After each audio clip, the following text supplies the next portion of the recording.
भारती को लेकर कहा कि राम सिया से उन्हें कोई फर्क नहीं पड़ेगा। प्रद्युमन सिंह लोधी चुनाव जीतेंगे। इन्हीं कुछ मुद्दों पर पीडब्ल्यूडी मंत्री गोपाल भार्गव से खास बातचीत की हमारे संवाददाता मनोज सोनी ने। हमारे साथ गोपाल भार्गव जी मंत्री हैं, यहाँ पर नामांकन दाखिल करवाने आए हैं।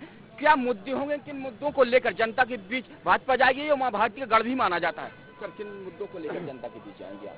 सर, विकास विकास और विकास, इसके अलावा लोक कल्याणकारी योजनाएं, शिक्षा, स्वास्थ्य, इन सब क्षेत्रों में, सिंचाई के क्षेत्र में, विद्युतीकरण के क्षेत्र में, उच्च शिक्षा के क्षेत्र में हमारी पार्टी शेष 3 वर्षों तक मध्य प्रदेश में काम करेगी, हमारी सरकार काम करेगी। और मुझे विश्वास है कि हमारे नेतृत्व के चलते हुए, रेखा जी हैं, ललिता जी हैं, प्रद्युमन भाई तो खड़े हुए, इस नेतृत्व के चलते इन सारी चीज़ों को हम, वैसे ही तो काफ़ी विकास हुआ बड़ा महरा क्षेत्र में, लेकिन जो काम शेष रहे होंगे, चाहे वो किसानों से संबंधित या कोई भी हो।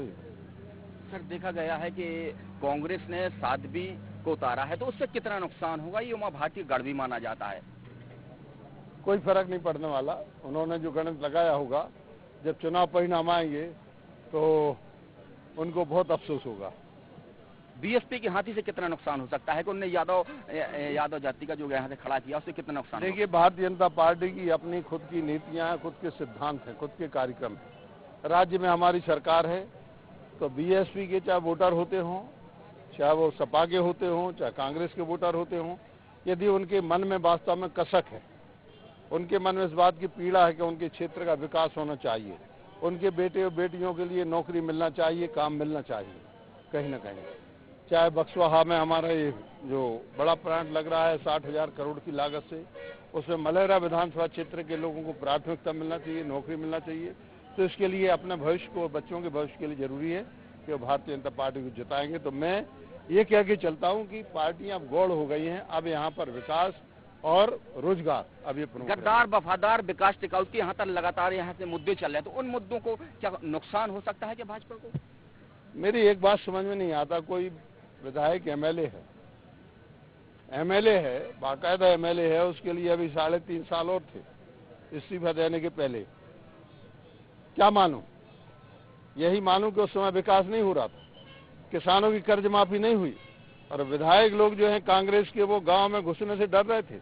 लोग पूछ रहे थे कहाँ है 2 लाख रुपया की कर्ज माफी, कहाँ है संबल योजना मरने पे 4 लाख और 2 लाख मिलते हैं। वो महिलाओं के लिए जो लड्डू की डिलीवरी के लिए लड्डू मिलते थे, कहाँ है? कफन के लिए पैसा मिलता था, कहाँ है?